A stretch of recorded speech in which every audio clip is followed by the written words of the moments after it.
विज्ञान का भी अंतिम प्रश्न है कि ब्रह्मांड कैसे बना। दर्शन का भी आखिरी प्रश्न है कि ब्रह्मांड कैसे बना। धर्मों को भी इसमें रुचि है कि ब्रह्मांड कैसे बना। अंतर उनके रास्ते का है, अंतर उसके मेथड का है। धर्म आस्था और फेथ के बल पर काम करता है। धर्म आसान उत्तर प्रोवाइड करता है आम आदमी को, जो बहुत गहरे नहीं है, बहुत तार्किक नहीं है, किंतु आम आदमी निश्चिंत हो जाए ऐसे गोलमोल आंसर प्रोवाइड करता है।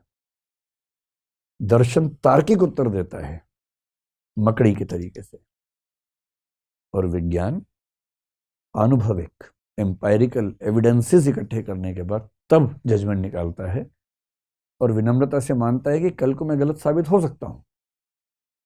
जैसी कोई नया एक्सपेरिमेंट मुझे गलत साबित करेगा, मैं गलत हो जाऊंगा। भाई आइंस्टीन ने इतने महान महान प्रयोग किए, उनको 1921 में नोबेल प्राइज मिला फोटॉन्स पर उन्होंने जो काम किया उसके लिए। वही आइंस्टीन अपने समय में ही गलत साबित होने शुरू हो गए थे।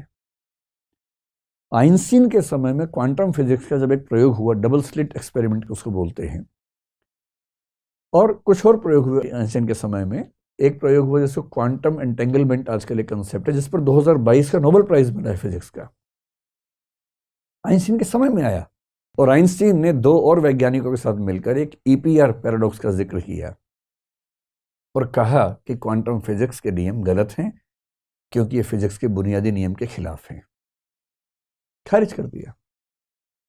और आइंस्टीन की मौत के बाद 1960 के दशक में एक प्रयोग हुआ, बेल एक्सपेरिमेंट कहते हैं। 1972 में, फिर 1980 के दशक में, और उसके बाद 3 अलग अलग वैज्ञानिकों ने साबित किया कि आइंस्टीन की धारणा क्वांटम एंटेंगलमेंट के मामले में गलत थी।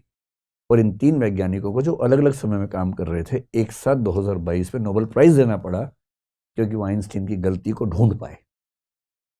विज्ञान का यही मजा है। विज्ञान में धौंस नहीं है कि मैंने कह दिया तो अंतिम सत्य है।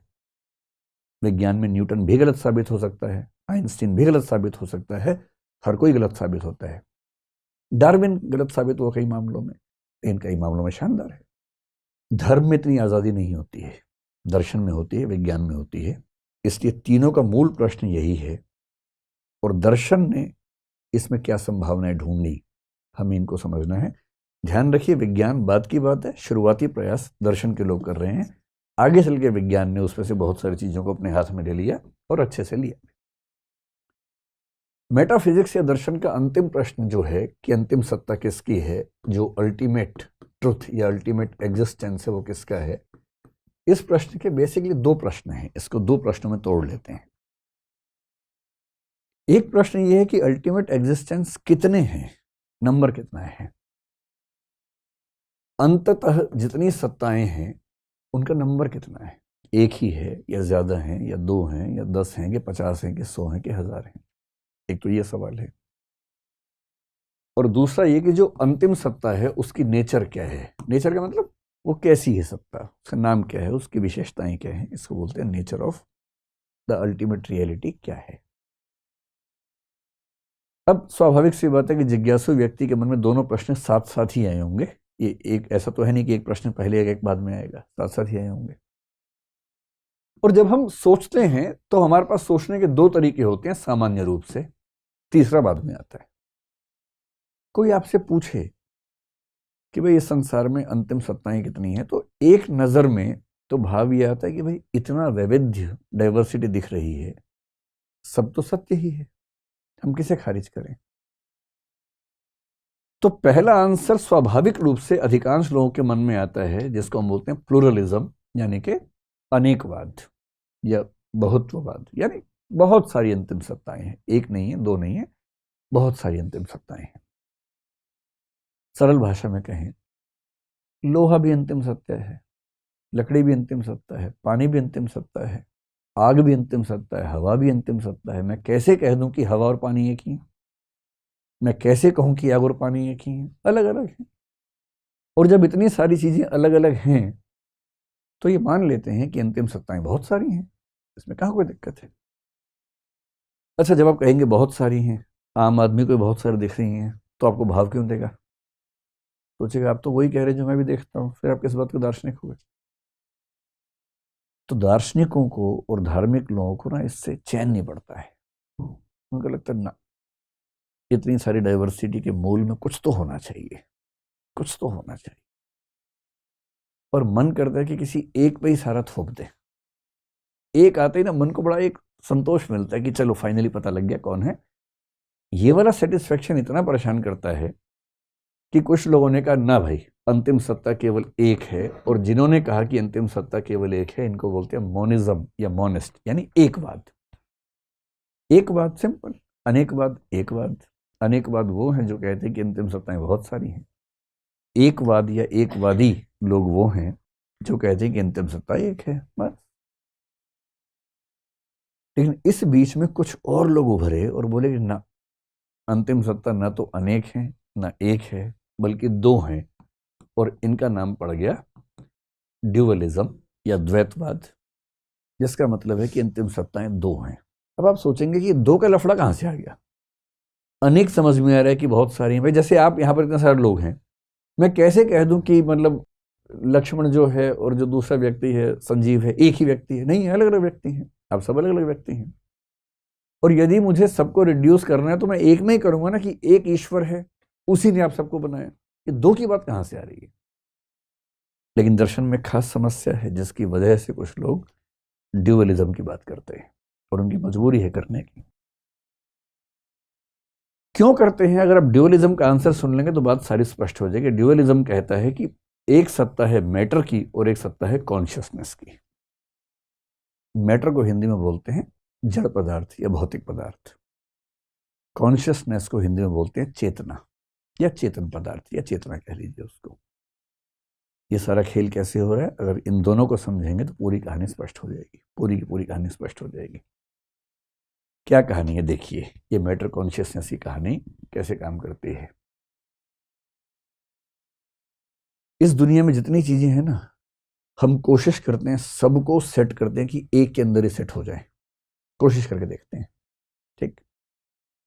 तो मैं जितनी भी चीजों को बांटूंगा तो मैं पाऊंगा कि या तो मैं उनको एक वर्ग मैटर में सेट कर सकता हूं, या मैं उनको एक दूसरे वर्ग कॉन्शियसनेस यानी कि चेतना में एडजस्ट कर सकता हूं। जैसे लोहा है, लोहे को कहां रखेंगे आप? तो आयरन यहां आ गया। पानी कहां आएगा? यहीं आ जाएगा। आग कहां आएगी? आग भी यहीं आ जाएगी। हवा कहां आएगी? हवा भी यहां आ जाएगी। कई लोग बोलते हैं कि हवा यहां आएगी, नहीं, हवा वहां नहीं आएगी, हवा भी मैटर है। ये सब कुछ यहां आ जाएगा। लोहा, लकड़ी, जो जो भी आपको समझ में आता हो इस तरह की चीजें, वो सब यहां आ जाएंगी। लेकिन अगर मैं आपसे पूछूं कि एक चीज है विचार, थॉट, थॉट भी तो है ना दुनिया में। हम सब लोग थॉट मतलब सोचते हैं, थॉट्स हमारे मन में आती हैं। फिर आपके मन में एक चीज आती है इमोशन। जब लोग दीवाने होकर बोलते हैं, ऐसे करते हैं, मैं तेरे लिए जान दे सकता हूं, ये बकवास है। यहां जो दिल है वो केवल पंपिंग करता है ब्लड की। जब बहुत ज्यादा इमोशन है तो सिर के दाईं तरफ हाथ रख के बोल रहे हैं मैं तेरे लिए जान दे सकता हूं, क्योंकि राइट हेमिस्फीयर ऑफ माइंड में इमोशंस आते हैं। इमोशंस यहाँ नहीं आते हैं, ये कल्पनाएं हैं। इमोशंस यहाँ आते हैं, राइट साइड में आते हैं। तो अगली बार जब किसी को अंगूठी उंगूठी पहनाओ तो ऐसे करके बोलना कि मैं तेरे लिए मैं तेरे लिए जान दे सकता हूँ, राइट साइड में। लेफ्ट में लॉजिक होता है ज़्यादा, राइट में इमोशन ज़्यादा काम करते हैं। तो जब आपके दिमाग में विचार ज़्यादा हैं तो आपके दिमाग का लेफ्ट वाला हिस्सा ज़्यादा एक्टिव है। जब इमोशन ज़्यादा है तो दिमाग का राइट हिस्सा एक्टिव है, और ये तो बिल्कुल एक्टिव, मतलब ये तो हमेशा एक्टिव रहता है। इसका काम तो ब्लड की पंपिंग करना, ब्लड की सफाई करना है। ये ब्लड सफाई नहीं करेगा तो मर जाएंगे 2 मिनट के अंदर। तो ये तो करता ही रहेगा। इससे कोई लिंक आपके इमोशंस का नहीं है। लेकिन अफवाह फैली हुई है, लोग कविताएं लिख रहे हैं दिल पे, लेकिन दरअसल दिल की कोई भूमिका इमोशंस में है नहीं। थॉट्स हैं, इमोशंस हैं, इसके अलावा कभी कभी आपकी विल पावर भी काम करती है कि मैं आज तो सिगरेट छोड़ ही दूंगा, मुझे कसम है मेरी मैया की अगर मैंने सिगरेट पी तो। और विल पावर से आदमी कई बार छोड़ भी देता है कुछ चीज़ें, या कुछ चीज़ें शुरू करता है। कल से सुबह 5 बजे उठ के प्राणायाम करना ही करना है, और मान लीजिए सच में कर लिया तो विल पावर है इसका मतलब। नहीं कर पाए तो विल पावर की कमी है। ये विल पावर क्या चीज़ है? ये विल पावर भी तो कॉन्शियस वाली चीज़ है ना। थिंकिंग का मामला हो, इमोशंस का मामला हो, विल पावर का मामला हो, इन्हीं से जुड़ी बहुत सारी और भी चीज़ें हैं। कोई राय है आपकी, ओपिनियन है। ये ओपिनियन क्या चीज़ है? आपका कोई बिलीफ है, विश्वास है, आपको यहाँ तक कि अंधविश्वास मान लीजिए, सुपरस्टिशन है, वो क्या है? अब आपके मन में कभी कभी आ रहा होगा कि ये क्लासिफिकेशन जैसे हो रहा है, इसका आधार क्या है? मैं आपको आधार बताता हूँ। आपने कुछ ऐसे लोगों को सुना होगा कि आपको पता है कि आत्मा पर रिसर्च करते हुए एक व्यक्ति ने आत्मा का वजन बताया 21 ग्राम की आत्मा होती है। एक रिसर्च है, बाद में खारिज हो गई वैसे वो रिसर्च, लेकिन कुछ मतलब मैं ऐसे शब्दों का प्रयोग करने से बचता हूँ, लेकिन मैं कहना चाह रहा हूँ कि ऐसे मूर्खों की बातें मत आइएगा। ये बहुत बड़ी मूर्खता वाली बात है अगर कोई आत्मा का वजन 21 ग्राम बता रहा है तो। क्यों? क्योंकि जितने लोग आत्मा को मानते हैं उनमें से अधिकांश ये मानते हैं कि आत्मा एक कॉन्शियस चीज है, और कॉन्शियस चीज का वजन नहीं हो सकता।